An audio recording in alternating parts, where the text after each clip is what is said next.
And live. I'm back, Mariano, from my tennis session, and it was raining badly. So I call my coach and I say, "Coach, it's raining. I don't know. Are we still playing?" I say, "Of course we play. We live in Brighton. It always rains." Of I course. had to play. I was sliding like Djokovic, I was like sliding on the hard court. It was crazy. What sports are you into, Amazing. Mariano? Mostly golf. Right. I used to do tennis when I was younger, like 12, 13. My mom forced me to play tennis because she thought it was a nice thing. But I'm very into golf. Actually, next year I'm going to play the Ryder Cup. I don't know if you know about the Ryder Cup, which is like the European team against the American team. Wow. And So there's you bloody good then. Well, before the professionals, there's the amateurs day, and it's gonna be super fun. Actually, there's Tom Holland in the European team, which is I think it's from England, and we're gonna play against Michael Jordan, Samuel Jackson, like a lot of crazy. So it's gonna be super exciting. Yeah, super exciting. It's true. MJ. I recently watched an interview. It was MJ and Steph Curry just talking about golf. Yeah, Steph Curry is gonna be in the team too. Oh my goodness! Yeah. I think they're really good. I don't know. MJ was playing golf since, I don't know, he was a super pro basketball player. He was always into golf. So I imagine he's pretty good. I don't know if you've seen the documentary, but he's like he said that even after the biggest match and the biggest moments of his career, then always straight after that, golf course. Into golf. Yeah. Crazy. That's fantastic. I mean, so you'll have to practice a lot, I guess, to be kind of competitive. Yeah. I have a year because it's going to be in Italy, in Rome, 2023. So it's first time the Ryder Cup is going to be done in Italy. So that's why I guess they thought about me. So representing Italy, I'm super excited, man. Like I'm good at golf. I love golf, but when they told me about this, I was like, okay, now I have a reason to practice and play. So it's crazy. Very excited. And you can't even say to MJ or Steph Curry, "All right, guys, let's give up with golf. Let's go play basketball now." You can't even say that. No. So it's kind of tricky. Probably my best chances in golf. I remember that I've interviewed Molinari. And it was so funny because it was just COVID just happened. And I said, "What are you doing? I mean, how do you practice? Are you in your villa with your golf court?" And he said, "No, I'm in London." Francesco. Yeah. Okay. And he said, no, I'm in London. I'm in a flat I bought on Amazon net, and I go to practice in the garden. But people complain because of noise. It was unreal, Oh, crazy. Amazing. Anyway, apart from sport, you do so many things, man. I'm really impressed because I'm usually the one that says, "Oh, I do a million of things," and people say, "How, Monty? How can you do this and that and that?" But when I talk with you, I think, "Wow, you do much more than me," and also a different scale. I'm really impressed. But let's go back 1 second. So, first of all, I think a lot of people know you from your, Instagram. Like you have trillions followers. I don't know how many you have on Instagram. I mean, you have a lot of followers there. But maybe some people stop there and think, all right, he's one of the influencers there, and they have no idea about what you're doing as an entrepreneur. And now also with the Web3 NFT world. So go back 1 second and tell me how you started, first of all. That's probably the funniest part. So I started, as you said, as an influencer. That's when basically my life started changing, because I was just a random guy from Perugia, which is a small town in Italy, in Umbria. Beautiful place, but very small, opportunities and chances for a guy, like for a normal guy. So I left my city when I was 18 and I went to London. Apart from chocolate, of course. Exactly. But that's like, a week a year. So. Yes. Yeah. So I went to London and started learning English. That's why I went there. But I was a waiter at the beginning. Then when my English got a little bit better, I started working as a sales assistant in a shop. And from there, that's when I started. That's the fun part. It was 2009. That's when I started opening my Facebook page, which was the first page that had, I like this page. You remember? It was like mi piace, And all my friends were saying like, why would I join the page and say I like your page? You know what I mean? Like, we are friends on the normal page. Why are you doing this page? Because you know, I want to tell my story. I want a page where I'm gonna post everything I do. You know, I want to tell the world story of the guy that is traveling the world, because my idea was like, I'm never gonna go back to Perugia. Right. And all of a sudden, after a year in London, I already had like 7,000 followers on that page, which was a lot because I was just a random guy posting my everyday life. And I was posting like my stuff, being a waiter, myself going to the casting of the fashion agencies, because I was like, oh, maybe I'm gonna make some extra money with the, you know, with the model and stuff. And that's where I started having this like crowd.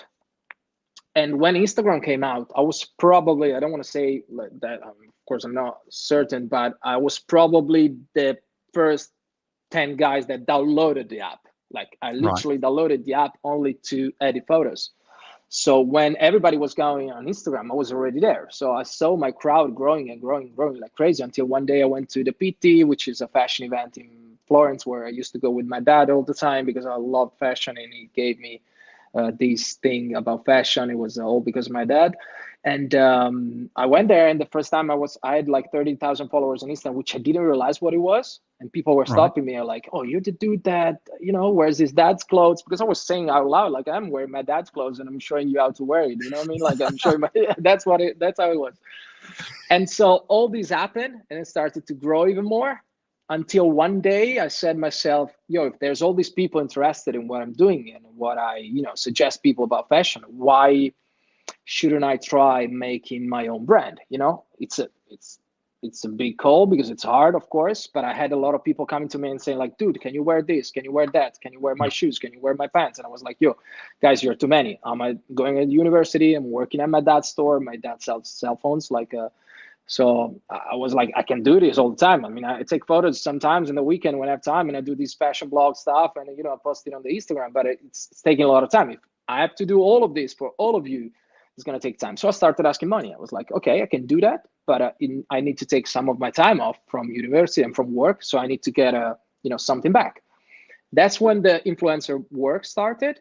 And with the money, the first money, as I told you yesterday, the first money I started making the influencer world, I was, okay, I'm not going to take this and, you know, go on holidays and everything. I'm going to invest this. So let me try make a brand. So 4 years later, I opened my later in 2010. So I invested in my first brand, like the 15,000 euros I had. I invested it in sweaters, t-shirts, and hats. And that's when I opened the first company, which is now the company that today it's like the one behind me with all the guys. Question. More or less. Long story short. How did you do with the photos at the beginning? Were you just doing selfies? You have a friend taking a picture of you? Because then, of course, you evolved and you created the media basically, and so you start to get a team and everything. But how did it work at the beginning? I think that's what I was kind of smart at the beginning, because I saw what I had as a potential. I always say this in Italian. I don't know how to say it in English. I was antesignano on this. That means I was one of the first that was going with the flag saying like, dude, I have something here. Like, I was asking my friends from my city, and the first girl was actually a photographer from Gaeta. I brought her on Instagram, on Facebook, and I told her like, yo, come and see my page. I have 30,000 people following me. If you come and take photos with me because I like your photos, we can do, I'm going to say, you take the photos and you're going to take the photos to me. I need the photos to do this. So I started collaborating with a lot of people that knew to do the stuff. Of course, I had my camera. Of course, my wife, my actual wife, was the one helping me the most, because during the weekend when I had no photographers and nothing, I was doing stuff with her. So I was just putting everything and say, you click the button. But yeah, starting collaborating a lot. And that's when I started to, go to the next level. When my social started to grow like crazy is when I started collaborating with a lot of photographers and video makers around, just showing them and giving them the opportunity to come to my page and get the exposure to, to be a famous photographer or whatever, exchanging exposure. That's what I did. And actually, like Sebastiani, the photographer I was telling you about, became a very good photographer because of that. She got known, and for a certain kind of photography, she became very famous. All the guys I worked with now, they have big careers, and I'm happy that I was able to help them that way. But they helped me as well.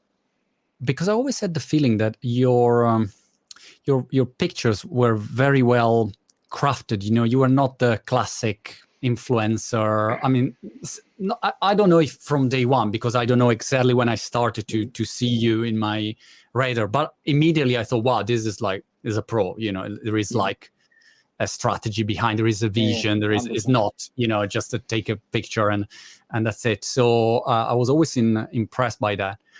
And man, I knew I can say aloud to you when I talk about this, I always say, like, I knew from the beginning what I was going to do, and I had a strategy and I went for it. Like, I was studying how Firefox, which is like Google Chrome, Safari, and Firefox, was working to download the plugins to make me able to invite all my friends on Facebook somewhere else. So I was doing all this stuff, and I was spamming in a good way all the people I had to go like my page, and from the page to go on Instagram. Like, I was trying to do myself, because I didn't, I'm not a dev, I'm not a tech guy, but I was trying to find my ways. I was starting to have friends with Chiara Ferragni, with this and that. When I saw there was a lot of people around me doing the same stuff, I was the first that went there, like, dude, you're a girl, I'm a guy, let's do it together. I mean, I'm not going to take your work, you're not going to take my work, let's do something together. And that's when I started growing in a row. But I had a strategy, a precise strategy, and that's what I went for. Like, clearly, 100%, what you said, it's totally true.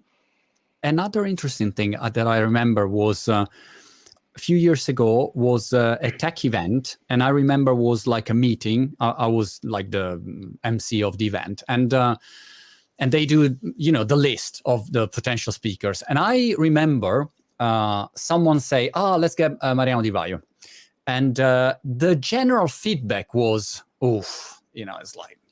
I mean, it's so hard to get him. It's like it's there. And also the second interesting thing was that you were perceived as an international celebrity, not as an Italian. I mean, you were like international, and that's it.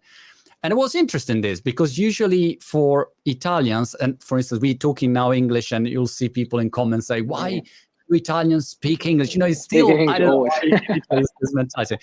But it's interesting. So I was curious how much of Italy was in your following, or you were international since day one? A lot of Italy, but what helped me get into Italy was the foreign following. Like, I've always said that, and it's kind of a sad point at the same time, because the first magazines covers I had were foreign covers. The first interviews I had were foreign interviews. And all the recognition I had in the world, especially in the fashion world, which was the hardest, to be honest, came from outside of Italy. And then only after that came from Italy. Like, I was able, and I knew that, I had the feeling, that's what I was saying before, like the strategy, this was part of the strategy as well. I knew that it was going to hard for an Italian guy to get into an Italian audience and get to a certain level in Italy, because that's the way we are in Italy, I guess. So, you don't want to leave space to other people, you're always trying to, I'm here, who are you? Don't take my space. But if you are recognized for something outside of Italy, then Italy says, okay, you can come now. Because someone else outside, that's my feeling, that's the idea I had, and actually kind of worked that way. But yeah, because of the fact that I was speaking in English since the beginning, and I had a lot of comments at the beginning saying like, "Yo, dude, aren't you Italian? What do you speak in English?" People thought I was from Italian regions, but I wasn't Italian because I was speaking in English. So everyone thought I was a guy living somewhere in London or New York, whatever, and I wasn't Italian 100%, you know what I mean? But that was part of a strategy, because I was, okay, Italy is this kind of audience, the world is this kind of audience, better shoot for the stars, for the moon, and then maybe get the stars. So, you know what I mean? So actually, even today, 70% of my following is from outside of Italy. Then, of course, Italy, it's a big percentage because it's 30%. So compared to everything, it's still the biggest part of the cake. But the 70% is foreign people. Like, United States are the biggest one for me. And then the Arab zone, like Dubai and all that, it's like a big part as well. Probably because of the look and the everything. Got it. Yeah, we have a similar look, so I understand what you mean.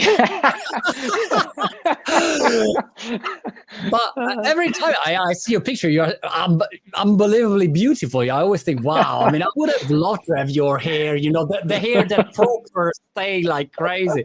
Another life. Or in the metaverse. Maybe in the metaverse. full Elvis. Like that's my dream. Your avatar is gonna be like Yeah, Dragon Ball. a Yeah. very, very long, how do you call it? Like a mullet or something like that. Yeah.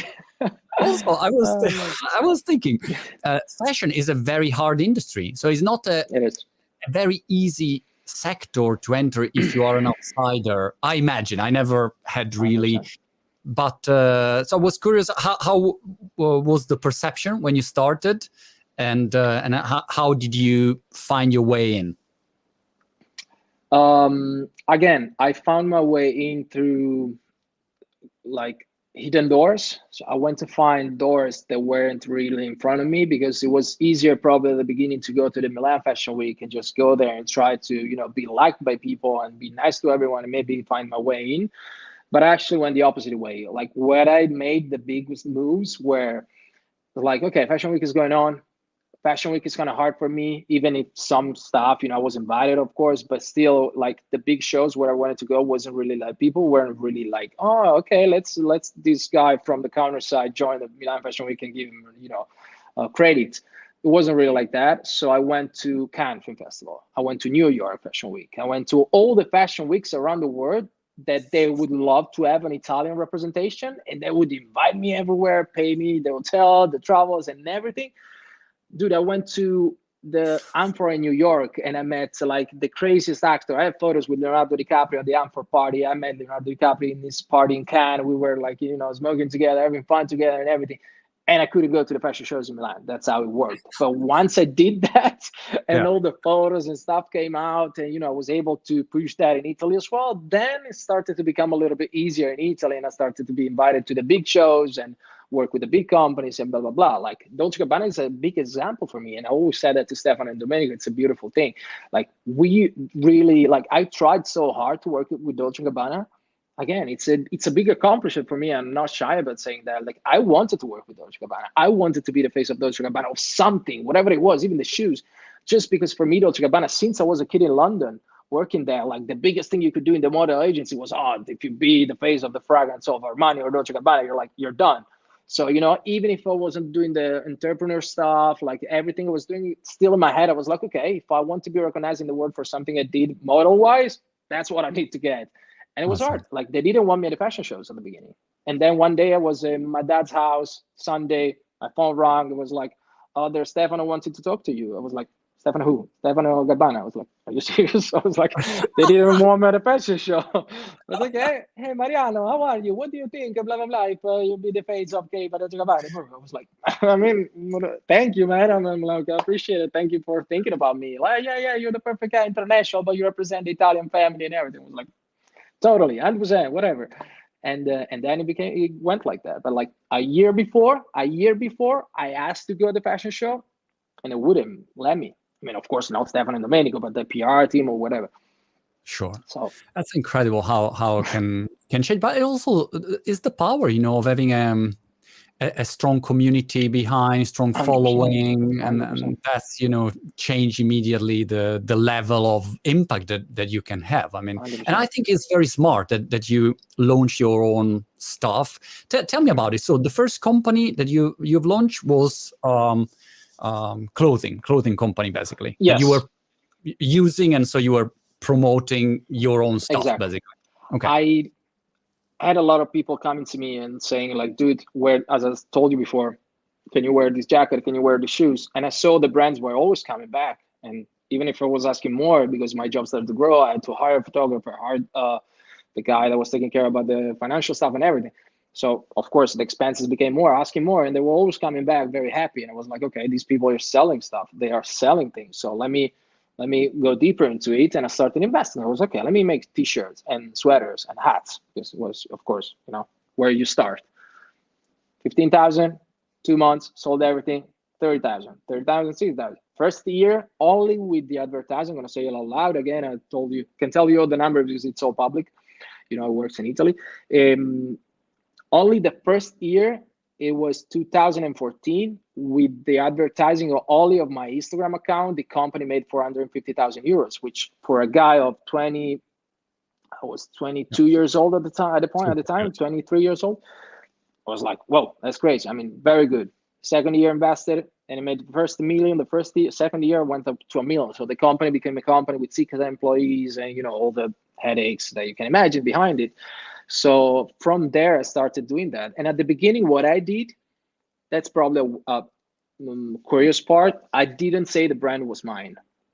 I just pretended it was a brand, which my people know this, and I don't think anyone got mad at me for this, but I just didn't say I made this company, because again, the feeling I had was, okay, we love you, we support you, we're a big community, but I was scared that someone would say, like, but I don't want to give you money, I mean, like, I don't want to make you build this stuff. I don't know, man, it was just a feeling. Maybe it was maybe I would have done better if I said it straight away. But I just started advertising this brand as it was, a brand, not my brand. Only 3 years later, I said it was my brand, and that I founded it and everything. When I went on Forbes, actually, the first time I went on Forbes, everything went public. So. But then you didn't stop there, and you launched several other things. One, I'm your perfect client, I think, is the. I think that's mine. I don't know why, but I have the feeling that I could be the perfect target. Yeah. Again, I just tried. I just saw where my strong points were, and I started to invest in it. So again, I had big clients of mine as an influencer were from the cosmetic and hairstyle stuff, like world. And they were spending a lot of money to have me as a face, because I was like, there was a period, like a couple of years, where my face were in every barbershop in the world. When I go to Thailand or Mexico, whatever, they had my face there printed, because the hair was the trend of the moment. So I was lucky to invent this kind of trend, the wave or whatever you want to call it. And so every video I was making on YouTube was making like 1 million views. 800,000 views, whatever it is, was around 1 million views. And so people were paying me to have me as a face of their brand, or to go in their salon and do stuff. So I said, okay, why not? I mean, let's see, how much is it to make good products? I went to the best company in Italy that was making like hair care products, and quality was good. Investment wasn't that much. I could afford it because I already had a company behind me. So I built that as well. As I told you before, it's not the biggest of my businesses, because it goes by itself. Pretty easy, to be honest.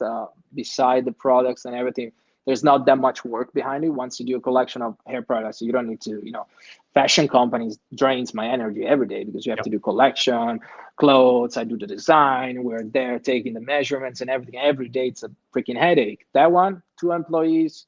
Collection is always the same. Every 6 months you bring something new, like a new perfume, a new hair care product, and that's it. But it's how not do a big. You do with the sorry, Mariano, to interrupt. No, how do you do with the logistics? Do you have a partner like that does the fulfillment? You do yourself? No, it's all here. Like where I am, this is a 3,000 square meters place, where we have 2,000 square meters are for the logistic of all the companies. All the companies I have are here. The logistic is here. So I could do the logistic for someone else too. Like, it's super implemented, super technological. That's where I invested a lot, because it wasn't a smart move at the beginning. I thought it was the best to keep the logistic inside, because I wanted to control everything. Like I'm obsessed with stickers, collectible things. So I always bring stickers in the packages and stuff I want to give to people. So I wanted to have the shipment in the house. We always change the paper around the boxes and stuff like this. But at the end of the day, if I would have externalized that, probably would have made my wallet a bit bigger, because it's a big expense and it's not really a clever thing to do only for a company. It's probably a service that you can have for a small percentage of what you sell. But at the end of the day, I did it inside, and it helped me build the other businesses. Because if I had to build a Herbello, the hair care company, paying the logistic and everything probably would have been such a good business. So in that case, it was a good thing that I had the logistic in the house. In the know-how case, probably would have been better if I didn't have the logistic, but everything is in here now. So I have like 8 guys only taking care about the shipping every day and the refunds and everything. Awesome. All in there. And become also an asset of yours that you can use to spin off other companies. You mentioned collectible, and you are going to launch an NFT. Yeah. And I was curious about. By the way, I closed my collection today.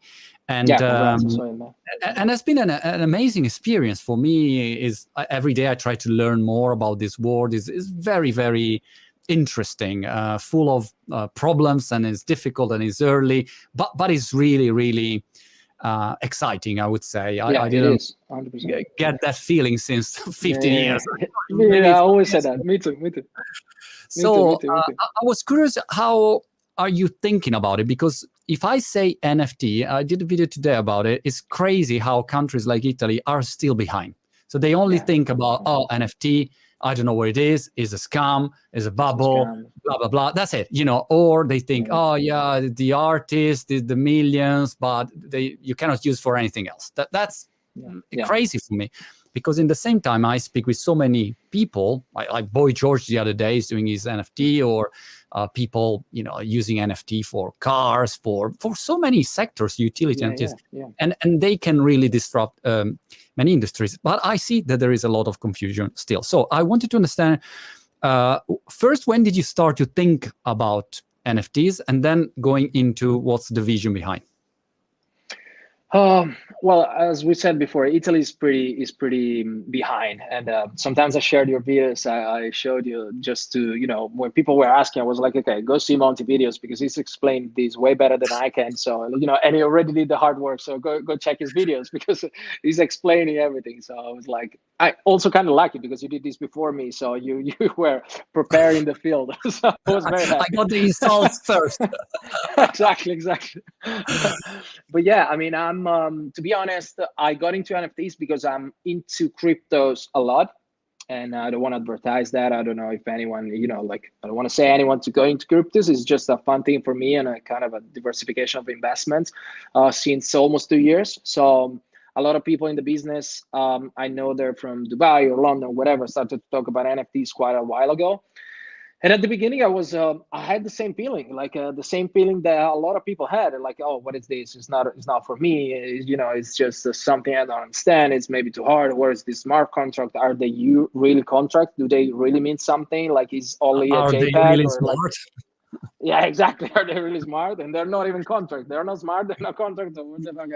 So yeah, but then to be honest, I was catched by the arts because, as I said before, I love collectible things. I have a bunch of stuff in my office. I don't know. I'll show you around with the camera later. But so I was okay. Let me see this because I'm a writer. I used to do graffiti all the time. Like, all my company on the side wall is full of graffiti.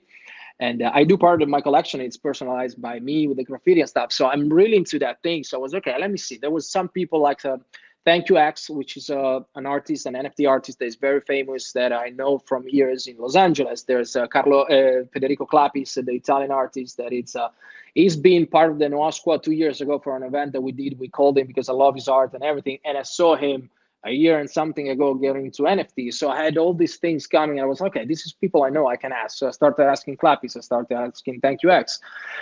And when I started understanding what smart contracts could do and what could be the evolution, I was okay, it's better to get into this first and maybe not do it right 100%, but try to find a good utility for this thing. And maybe I could do my company. I was like, maybe this could be a way to make my company grow even more. Because as I told you after the pandemic, like, my company was this big, and now, of course, people weren't going out anymore, so they weren't buying clothes, coats, whatever. So my company went down a little. I had to, I had a lot of people here, and I had to, rebuild everything. And unfortunately, some people had to go away.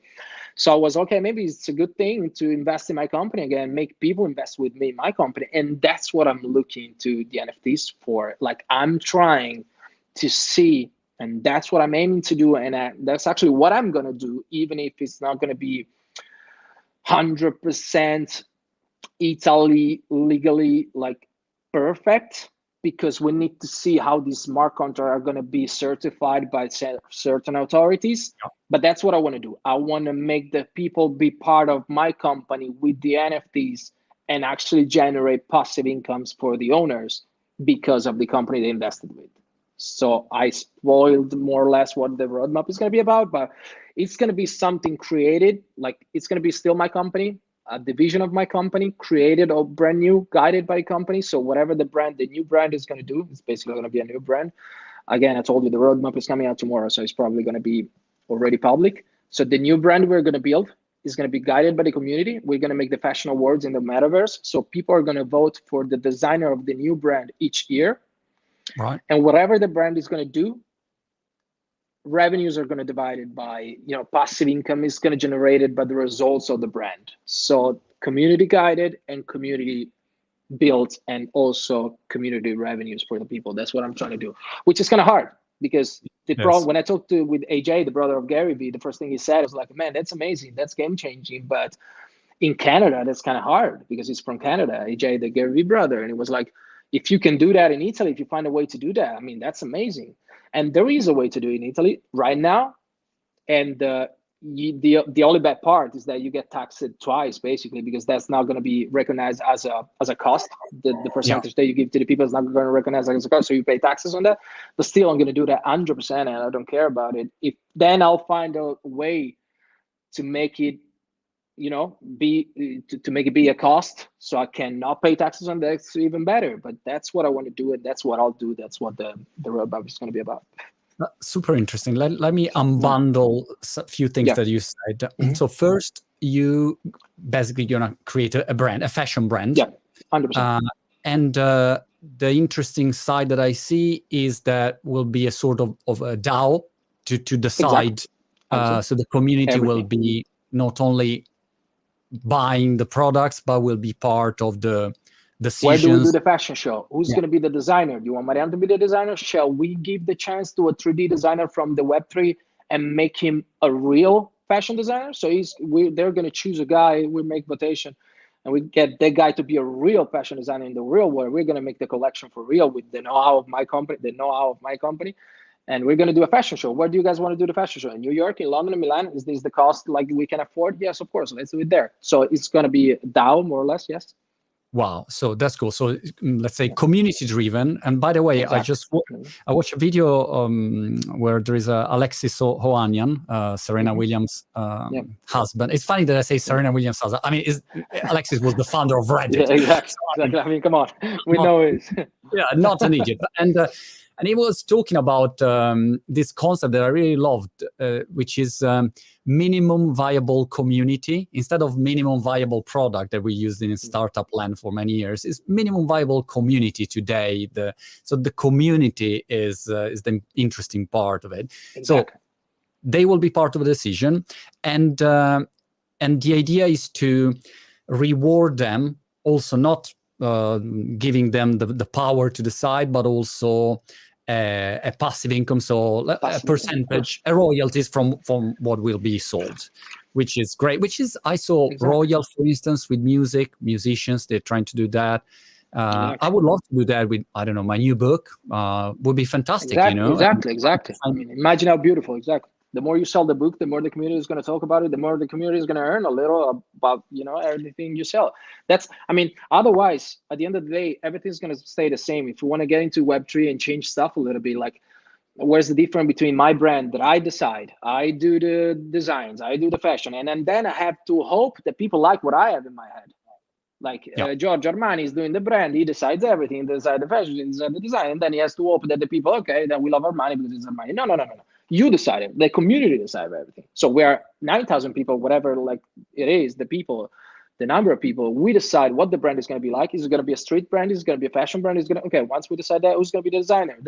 And then if 9,000 people can decide for a community what the brand is going to be like, it's probably going to represent more the common taste instead of all in my head, which is, maybe can be a good head, but, I can't represent everyone's taste. So this is probably going to be better. And then the better the brand goes, the better the incomes for these people. So it's not just fun to be part of the big project, but it also, as you said, there's a passive income.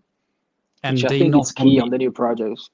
Yes, and also they are not clients, they become real ambassador. They really care about it. They are stakeholder. They have a strong interest. First, because of their identity. If they're part of a cool community, they say, wow, this is, my community I'm in. And second, they have a financial interest. Or also, I think professional is very interesting. If it's a good community, they can get, a lot of collaboration, partnerships, they can get a job, they can find people to work with. So I think it's fantastic, this. 100%. I It's also wonder, good for experience. I mean, it's a good place to learn stuff. Even if you're all interested in fashion or making your own company, I mean, you can understand a lot by just following a project from the inside. You might learn a lot from doing your own. I have a question for you about Sure. let's say, the wisdom of the crowd, because I'm thinking about it for my community. And of course, I want to share the decision with my community. I don't know, about my media. Who are we going to interview? What are we going to do? Are we launching a newspaper? I don't know. Are we doing a Netflix television show? Okay, we can do a lot of things. My question for you is this one. If you think about fashion, you have a lot of experience now, and you have skills, and you have a network of contacts. And I don't say that you know exactly what will work and what doesn't, but definitely you have a better knowledge than me, okay? That I have no idea. So if I'm part of your community, I will vote about topics, and I have zero clue on the topic. You have much more knowledge than me.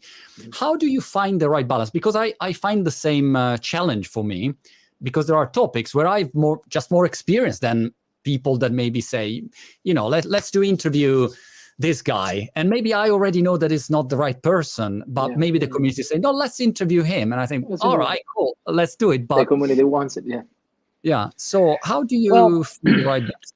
I guess that's part of the work that we did now was, for example, just to give an example of what the idea was, because I had the same feeling at the beginning. I was okay, but we're going to put like 8,000 or 6,000, whatever the number is, to vote for something that maybe I have no idea about, of course, because none of them maybe know the stuff that I know. Maybe just 50, 40, 30% of them are into fashion or into whatever.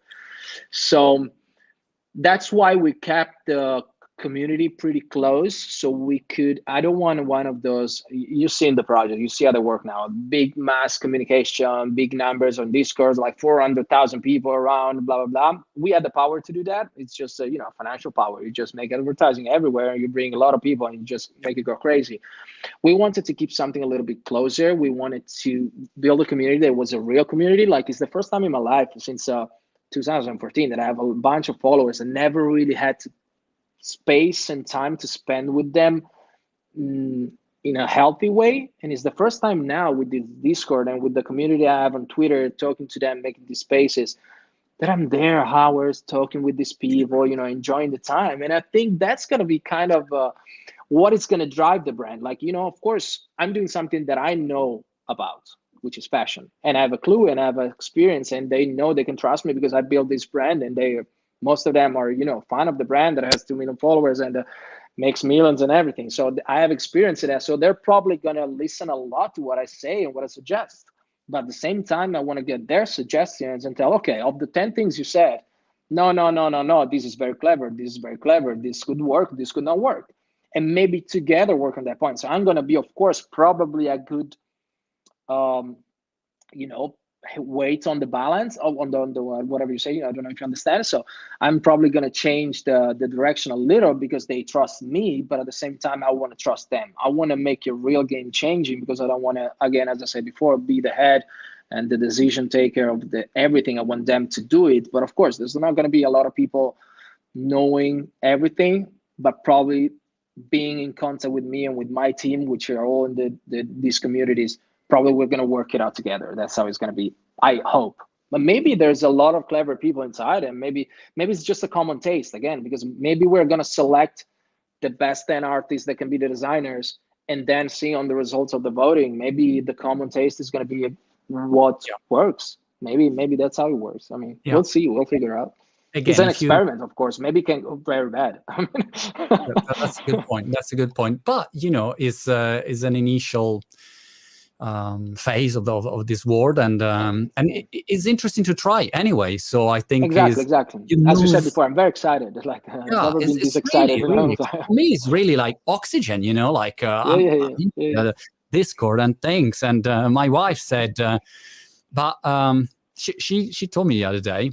She said, but why you just didn't launch, like subscription, or like, and it's less effort, a lot more, but by far a lot of more money. And I say, yeah, but I'm not looking for. I want, a private, the 1,000 true fans, the Kevin Kelly 1,000 true fans, something like that. And it's a great feeling. It's a great feeling. Tell me what will be the next step for your NFT collection. So you will at the moment the Discord group is private, right? So you can't go in. The Discord is private, yeah, exactly, because of what I said before. Like, we want to keep it very close. We want to keep it like, we want to build a community. I want to get in touch with the people, and it's already hard because we're almost 10,000. So once we get to 10,000, we're going to drop the roadmap. So everything I told you is going to be public, which should be today or tomorrow. So it's going to be already for everyone once we have released this interview and we share this. And after that, there's going to be a lot of fungible utilities, which I wanted to give because I want to, make the community part of the the experience. So you're going to see there's a lot of like events and stuff that we're going to bring the people to. And then there's a lot of steps before we get to the final part, which is the building of the brand, which starts from the beginning. The roadmap is not a sequential roadmap. It's stuff that is going to go together, because we're going to start straight away with the brand, but then only the people that waits a little bit is going to be airdropped an NFT, which is going to be a Neuralink, which is going to be uploaded to the NFT of the original NFT, and the first NFT becomes a cyborg, and only the cyborg owners are going to be just going to be free, totally free NFT, but it's going to be only them. So the community that really believed in the thing is going to be the one that gets to the end. So that's more of the thing. And in the middle, there's a bunch of activities we're going to do. Super interesting. And where people can find information about it on your profile is Know How NFT? Yeah, it's Know How NFT, yes. And the Discord is private, but there's also Know How Style, which is the Twitter account where we mostly talk about all the project. Fantastic. Mariano, it was such a pleasure to have a chat with you. Good luck for your project and multiple projects and your career and everything, and hope to see you soon. You too, brother. All right. Ciao. Cool.